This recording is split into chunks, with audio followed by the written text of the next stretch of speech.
Hi everyone, it's John. It's June 21st, Saturday. I'm in Cathedral Park and you can see behind me is St. John's Cathedral.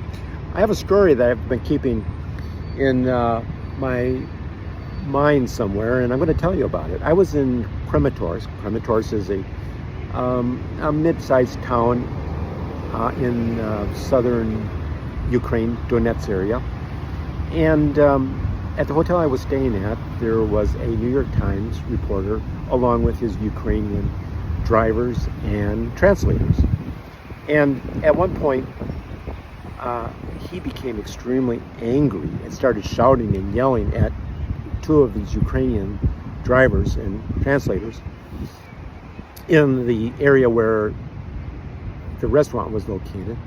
And after that was done, I said to him, because I'm a pretty gentle, smoother type of guy, I said, you might, be nicer to them. They might be more helpful to you.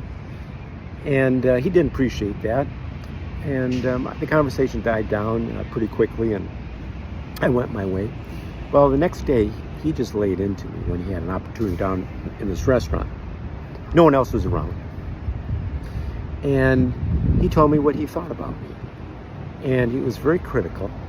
And I took it, I understood it. But since he told me who he thought I was, I told him who I believed he was. And I told him I thought he was depressed. And I told him why I thought he was depressed. And I told him I wasn't a psychiatrist. I didn't know him well enough, so I couldn't really be for sure, and I could be completely wrong.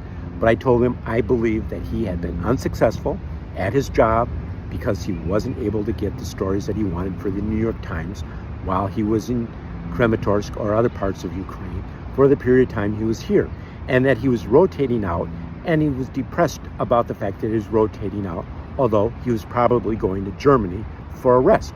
And another team was coming in to take over, trying to get stories for the New York Times.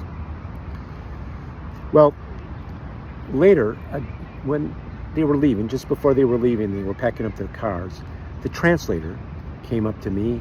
We were sort of together, and out of earshot of this New York Times reporter, who he told me he had been a soldier for American and Iraq War, and he told me what had been happening about a brigade rotation. And I had been to see that brigade rotation because I was in outside the outskirts of this town, and I had seen a lot of heavy equipment, tanks and such, going out of where Bakhmut was and going